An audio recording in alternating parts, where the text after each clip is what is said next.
हाय दोस्तों, हमारे चैनल तैयारी नौकरी की पे आपका बहुत बहुत स्वागत है। और अब जो है हम आज एक स्पेशल टॉपिक लेके आए हैं। 2025 जो है वो अपने समापन की ओर है, ख़त्म होने वाला है वर्ष 2025 और हम नए वर्ष 2026 में प्रवेश कर रहे हैं। तो आज हमने उन 10 मुख्य घटनाओं को कंपाइल किया है, वर्ष 2025 की वे 10 मुख्य घटनाएं जो हमेशा हमारे जहन में रहेंगी और जो हमेशा हमें 2025 की याद दिलाती रहेंगी कि ऐसी 10 मुख्य घटनाओं को हमने कंपाइल किया है जो बड़ी घटनाएं हुई, चाहे वो कोई हादसे हुए या खुशी की खबरें हुई या दुख की खबरें हुई, उनको हमने एक कंपाइल किया है जो टॉप 10 घटनाएं पूरे साल में घटित हुई।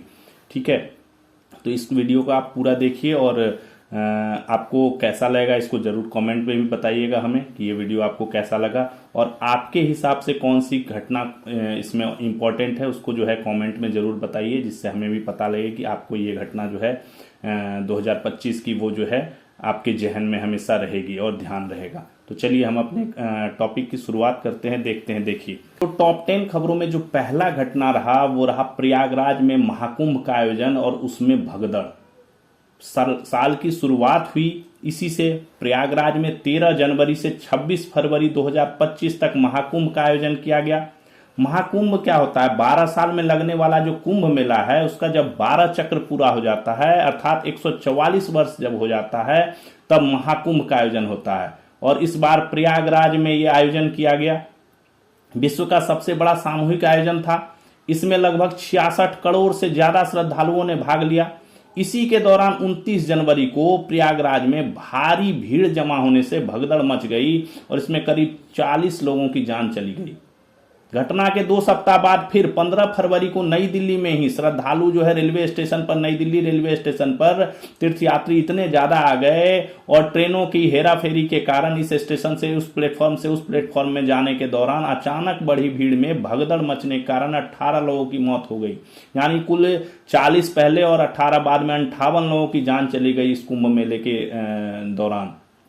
घटना की जांच के लिए उत्तर प्रदेश सरकार ने एक न्यायिक आयोग भी बनाया और मृतकों को 25-25 लाख आर्थिक मदद देने की भी घोषणा की। तो कुंभ का आयोजन पूरे देश विदेश में चर्चा में रहा, पूरे विश्व में चर्चा में रहा। इतना बड़ा आयोजन था, हर जगह से विदेशों से लोग आके इसमें स्नान किया। लोगों ने 66 करोड़ लोगों ने स्नान किया, इसमें सम्मिलित हुए। इतना बड़ा सामूहिक आयोजन हुआ, पूरे देश विदेश चर्चा में रहा। बट एक उसमें जो दुखद घटना हुई, 58 लोगों की जो मौत हुई, वो दुखद घटना रही जिसने जो है सभी को दुखी किया। बाकी ये आयोजन बहुत अच्छा रहा, वैश्विक स्तर पर इसकी बड़ी सराहना की गई। प्रयागराज में 13 जनवरी से 26 फरवरी तक 45 दिनों का ये आयोजन किया गया था महाकुंभ का। अगला देखते हैं। ये तस्वीरें आपको देख रहे होंगे, पहलगाम आतंकी हमला। ठीक है, ये तस्वीरें से आपको आइडिया लग रहा होगा, आपके जहन में आ गई होंगी चीज़ें जो घटनाएं हुई थी। 22 अप्रैल 2025 को जम्मू कश्मीर के पर्यटक स्थल कहाँ, पहलगाम में आतंकवादियों ने क्या किया? पर्यटकों पर हमला किया, जिसमें कितने लोगों की जान चली गई? 26 लोगों की जान चली गई। हमले की जिम्मेदारी लश्कर ए तैयबा के फ्रंट संगठन द रेजिस्टेंस फ्रंट ने ली थी। 5 आतंकियों ने पर्यटकों पर गोली दागी और उनसे उनका धर्म पूछकर हत्याएं की। ठीक है, भारतीय सेना, सीआरपीएफ और जम्मू कश्मीर पुलिस द्वारा आतंकवादियों को पकड़ने और मार गिराने के लिए ऑपरेशन महादेव चलाया गया, जिसके तहत क्या हुआ, 28 जुलाई को एक इंपॉर्टेंट कार्रवाई हुई और इस हमले में शामिल 3 आतंकवादियों को जो है इसमें मार गिराया गया। ऑपरेशन में मारे गए आतंकियों से क्या मिला? सैटेलाइट फोन और विदेशी सिम मिले, जो कि आतंकियों को सीमा पार से मिलने वाले निर्देश का सबूत थे। ये सबूत था कि इनको जो है कोई सीमा पार से डायरेक्ट कर रहा था और उसी के बेस पे इन्होंने क्या, धर्म पूछकर यहाँ पे पर्यटकों की हत्याएं की। काफी भीषण तस्वीरें हैं, देख सकते हैं ये तस्वीर। ठीक है, 26 लोगों की इसमें जान चली गई। तो ये काफी चर्चा में रहा ये विषय, जो आतंकवादी हमला हुआ पर्यटकों पर। और उसके बाद आया ये जो एक अच्छा न्यूज था, ऑपरेशन सिंदूर। जो तीसरा ऑपरेशन सिंदूर देख रहे होंगे, भारतीय सेना का ये जो है ऑपरेशन सिंदूर। पहलगाम आतंकी हमले की जवाबी कार्रवाई में 7 और 8 मई 2025 की रात को भारतीय वायुसेना ने पाकिस्तान में 9 आतंकवादी ठिकानों पर हमले किए। हमले में भारतीय सेना ने 25 मिनट में आतंकियों के ठिकानों को ध्वस्त कर दिया और भारत की सैन्य छवि को वैश्विक स्तर पर मजबूती मिली। इस हमले में क्या ब्रह्मोस, हैमर, स्कैल्प, S-400 जैसी मिसाइलों का इस्तेमाल किया गया। पाकिस्तान द्वारा भारतीय क्षेत्र में कई ड्रोन हमले भी किए गए, परंतु भारतीय सेना और सीमा सुरक्षा बल के सैनिकों तथा भारतीय एंटी ड्रोन रक्षा प्रणाली ने पाकिस्तान के जो अपना एंटी ड्रोन रक्षा प्रणाली ADS था, उसने पाकिस्तान के सभी हमलों को नाकाम कर दिया। ठीक है, 86 घंटे बाद, 86 घंटे तक जो है पूरा ऑपरेशन ये चलता रहा। ऑपरेशन सिंदूर जो है, सेना के सभी की जो है छुट्टियां अवकाश समाप्त कर दी गई थी, सबको वापस बुला गया था अपने अपने कैंप में। और 86 घंटे बाद 10 मई 2025 को पाकिस्तान के आग्रह पे तथा अमेरिका द्वारा बीच में हस्तक्षेप करने के पर युद्ध विराम की घोषणा की गई। शाम 5 बजे के बाद सीज फायर लागू हो गया था 10 मई 2025 को। 7-8 मई की रात से शुरू हुआ और 10 मई 2025 को लगभग 86 घंटे बाद भारत ने साफ शब्दों में पाकिस्तान को बताया कि भारत में की गई कोई भी आतंकी घटना को युद्ध के तौर पर माना जाएगा और उसका कड़ा प्रत्युत्तर दिया जाएगा। और ये संदेश भारत ने सिर्फ पाकिस्तान नहीं, बाकी पूरे विश्व को भी अपने सैन्य बल का जो परचम था वो लहराते हुए और अपना ठोस उत्तर देते हुए बताया कि आतंकवाद को कभी भी बर्दाश्त नहीं किया जाएगा। अगली जो घटना रही, उसके बाद साल जैसे जैसे आगे बढ़ा उसी तरह एयर इंडिया विमान हादसा हो गया। एयर इंडिया विमान हादसा काफ़ी दुर्घटना जो हुई, काफ़ी निराशाजनक दुर्घटना थी। काफ़ी 12 जून 2025 को अहमदाबाद एयरपोर्ट से लंदन के लिए उड़ान भर रहा था एयर इंडिया का बोइंग 787 ड्रीम लाइनर। टेकअप के कुछ ही सेकेंड बाद जो है ये दुर्घटनाग्रस्त हो गया और बिल्डिंग पे जा गिरा, जहाँ पे जो हॉस्टल था, मेडिकल कॉलेज का हॉस्टल था, मेस था, उसके ऊपर जाके गिर गया।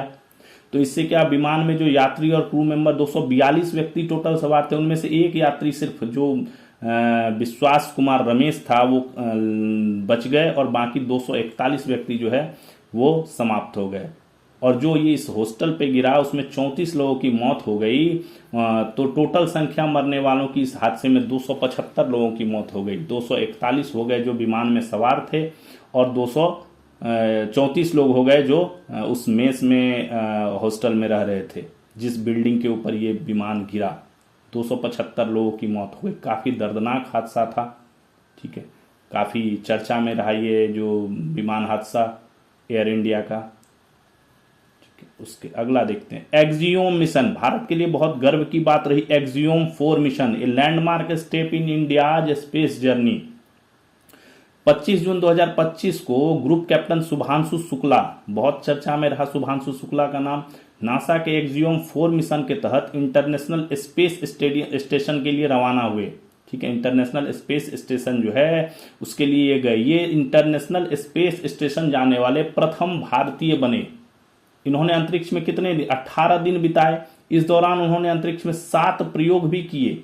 इस मिशन में उनके साथ 3 और अंतरिक्ष यात्री भी शामिल थे। वहां से इन्होंने हमारे प्रधानमंत्री श्री नरेंद्र मोदी जी से बात भी करी। उनका यह मिशन इसरो के गगनयान मिशन और 2035 तक इसरो का स्पेस स्टेशन लॉन्च करने की तैयारी के रूप में महत्वपूर्ण था। जो ये जो कैप्टन शुभांशु शुक्ला हैं ये इसरो के गगनयान मिशन में भी शामिल हैं। तो ये काफी गर्व की बात रही, शुभांशु शुक्ला ने जो है प्रथम भारतीय बने जो इंटरनेशनल स्पेस स्टेशन में गए। अगली छठी जो घटनाएं रही वो जीएसटी में बदलाव। जीएसटी 2.0 आ गया। जीएसटी में काफी परिवर्तन कर दिए। 22 सितंबर 2025 को भारत सरकार ने जीएसटी में कई नए बदलाव कर दिए। देश में जीएसटी के कितने, सिर्फ 2 स्लैब रह गए, 5% और 18%। काफी लोगों को फायदा हुआ। दिवाली से पहले ये आया था तो दिवाली के उपहार के तौर पे ये मिला। साबुन, टूथपेस्ट, घी, मक्खन जैसी रोजमर्रा की वस्तुओं पर जीएसटी केवल 5% ही रह गया। छोटी कारों, बाइकों पर भी टैक्स 28% से घटाकर 18% कर दिया गया। रोटी, पराठा, दूध, पनीर जैसी वस्तुओं पर से टैक्स शून्य कर दिया गया। जीएसटी काउंसिल की जो 53वीं बैठक हुई उसमें सिर्फ सिन गुड्स उनको कहा जाता है जो हानिकारक वस्तुएं होती हैं, उन पे सिर्फ टैक्स जो है बढ़ाकर 40% कर दिया गया। बाकी सभी सामानों पे जो है टैक्स वो घटा दिया गया। व्यक्तिगत जीवन बीमा जो LIC होती है, लाइफ इंश्योरेंस होती है, उन सब पे जो है टैक्स हटाकर शून्य कर दिया गया। नागरिकों को ये एक तरह से क्या था, सरकार की तरफ से दिवाली का उपहार था इसके कारण जो है व्यापार में काफ़ी वृद्धि हुई, लोगों ने ट्रांजैक्शंस काफ़ी किए, दिवाली में रिकॉर्ड तोड़ ट्रांजैक्शंस हुए, जो काफ़ी चर्चा में रहा जीएसटी 2.0। अगला रहा जहरीले कफ सिरप से 24 बच्चों की मौत। बहुत एक दुर्घटना हुई एक कि बच्चे 24 छोटे छोटे बच्चों की जो है जहरीले कफ सिरप से पीने से मौत हो गई। सितंबर माह में ही मध्य प्रदेश के छिंदवाड़ा में जो है जहरीले कफ सिरप कोल्ड ड्रिफ्ट पीने से जो है 24 बच्चों की मौत हो गई। दर्दनाक हादसा था यह कफ सिरप कौन? तमिलनाडु की श्री सन फर्मा बनाती थी। कंपनी का लाइसेंस रद्द कर दिया गया और इसके मालिक रंगनाथन को गिरफ्तार कर लिया गया। इस मामले में बच्चों को यह कफ सिरप लिखने वाले डॉक्टर प्रवीण सोनी को भी गिरफ्तार किया गया, जिसने ये प्रिस्क्राइब्ड किया था बच्चों को। इस सिरप में क्या डाईएथिलीन ग्लाइकोल की मात्रा तय सीमा से 500 गुना ज्यादा थी। कंपनी ड्रग सेफ्टी के नियमों के विरुद्ध काम कर रही थी। डब्ल्यूएचओ ने भारत में बने 3 cough syrup Coldrif, Respifresh TR और सेफ फर्मा की री लाइफ को जो है खतरनाक बताया और इनको बैन कर दिया गया। तो ये बहुत दुखद घटना थी जो 24 बच्चों की इस कफ सिरप पीने से जो है मौत हो गई। 8वीं घटना जो भारत ने पहली बार महिला वनडे क्रिकेट विश्व कप जीता। ये खबर काफी उत्साहजनक और हमारे लिए काफी खुशी की है। भारत ने पहली बार महिला वनडे क्रिकेट विश्व कप जीत लिया। 2 नवंबर 2025 को भारतीय महिला क्रिकेट टीम ने पहली बार महिला वनडे क्रिकेट विश्व कप का खिताब अपने नाम कर लिया। टूर्नामेंट भारत और श्रीलंका दोनों की मेजबानी में हुआ था 30 सितंबर से 2 नवंबर के बीच।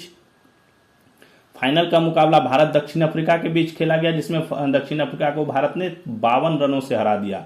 भारतीय टीम की कप्तान थी हरमनप्रीत कौर।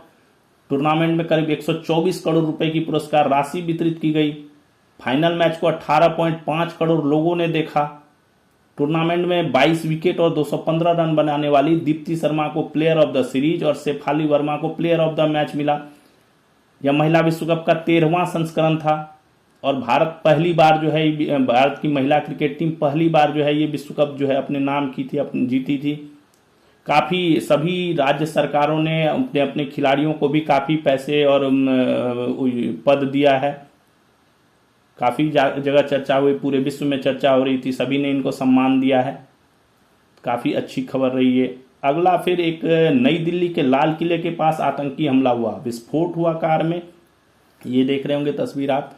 10 नवंबर 2025 की यह घटना है। नई दिल्ली के लाल किले के पास एक कार में आत्मघाती बम धमाका हुआ, जिसमें कितने 12 लोगों की मौत हो गई।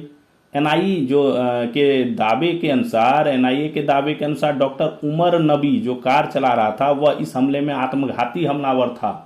ब्लास्ट कर दिया, आत्मघाती खुद ही ब्लास्ट कर दिया। दिल्ली में जिस कार में यह आत्मघाती हमला हुआ उसमें अमोनियम नाइट्रेट और ईंधन तेल जैसे विस्फोटक थे।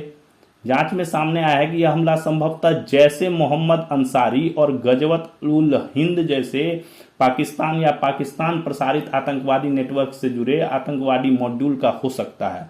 अभी इसकी जांच चल रही है और कई जगहों से जो है पकड़े गए हैं इसमें लोग जो इस हमले के पीछे शामिल थे।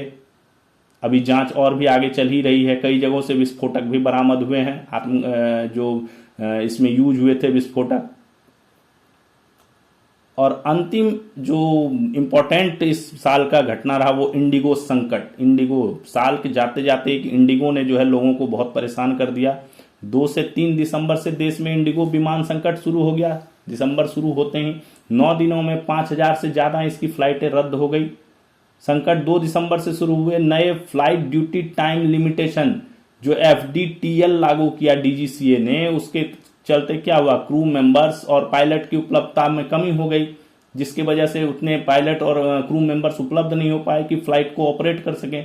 उसके तहत क्या हुआ, सारी फ्लाइटें ग्राउंडेड हो गई। 11 दिसंबर तक इंडिगो के 9 लाख से ज्यादा PNR और टिकट कैंसिल हो गए थे। DGCA ने एयरलाइन के विंटर शेड्यूल में भी 10% उड़ानों की कटौती की। बाद में कुछ 10 फरवरी तक उनको रियायत भी दी गई इस नियम में और कंपनी को निर्देश दिया गया कि तुरंत इसका रिफंड जारी करे। इसके लिए एक वो भी कमेटी भी बनाई गई है इसकी जांच के लिए। Chamber of trade and industry के अनुसार दिल्ली के व्यापार और पर्यटन को लगभग 1000 करोड़ का नुकसान हुआ इस त्रासदी से। तो ये काफी दिसंबर के लास्ट में लोगों को काफी इससे परेशानी हो गई। कई लोग जो है कई दिनों तक उन्हें सामान नहीं मिला। लोग एयरपोर्ट पे पड़े रहे। ये तो थी वो 10 घटनाएं जो पूरे लोगों के जहन में रहेंगी कि 2025 में ये सब घटनाएं हुई थी। इसके अलावा देश में और भी कई सारी महत्वपूर्ण घटनाएं हुई, जैसे आरसीबी ने पहली बार जो है आईपीएल जीता, तो उसका जश्न मना रहे थे चिन्नास्वामी स्टेडियम बेंगलोर में। वहां पे भी कार्यक्रम के दौरान भगदड़ हो गई, 11 लोगों की मौत हो गई, जश्न का माहौल मातम में बदल गया। बीजेपी की दिल्ली में 27 साल बाद ऐतिहासिक जीत हो गई। बीजेपी ने 70 में से 48 सीटें जीतकर वहां पे सरकार बना ली। दिल्ली में फिर देखी यमुना की बाढ़, दिल्ली में जो है यमुना का बाढ़ आया। उसके अलावा हिमाचल प्रदेश, पंजाब, जम्मू कश्मीर में भी भीषण बाढ़ आए, जहां से काफी तबाही हुई, लोग के घर बेघर हो गए लोग। क्लाउड सीडिंग के जरिए दिल्ली में बारिश कराने की कोशिश की गई, पर्यावरण को नियंत्रण करने का कोशिश किया गया। बिहार में फिर से नीतीश कुमार की सरकार आ गई। तो काफी और भी घटनाएं देश में होती रही जो काफी चर्चा में रही। बट ये जो अभी हमने ऊपर आपको 10 घटनाएं बताई हैं, ये सभी 10 घटनाएं वैसी थी जो काफी चर्चा में रही, कई दुखद रही, कई सुखद भी रही, जो 2025 को हमेशा हमें याद दिलाते रहेगा 2025 की। पहला था प्रयागराज में महाकुंभ का आयोजन, उसमें भगदड़। दूसरा पहलगाम आतंकी हमला। तीसरा ऑपरेशन सिंदूर। चौथा एयर इंडिया विमान हादसा। पांचवा एक्सियोम मिशन। छठा जीएसटी में बदलाव। सातवां जहरीले कप सिरप में 24 बच्चों की मौत। आठवां भारत ने पहली बार महिला वनडे क्रिकेट विश्व कप जीता। और नौवां नई दिल्ली के लाल किले के पास आतंकी हमला। और 10वां इंडिगो संकट साल के जाते जाते। अभी साल खत्म होने में 2-3 दिन ही रह गए हैं, तो उम्मीद करते हैं कि हमारा साल अच्छे से बीते और उसके बाद नव वर्ष 2026 सभी के लिए मंगलमय हो। नव वर्ष की हार्दिक शुभकामनाएं। नया साल हमारे लिए खुशियों भरा रहे, उसमें जो है जो भी चीजें हो वो सभी खुशी की चीजें हो, कोई भी दुखद घटना ना हो किसी के परिवार के साथ, किसी के साथ। इसी मंगल कामना के साथ हम विदा लेते हैं, फिर मिलेंगे किसी नए टॉपिक के साथ। थैंक्स फॉर वॉचिंग तैयारी नौकरी की। जय हिंद।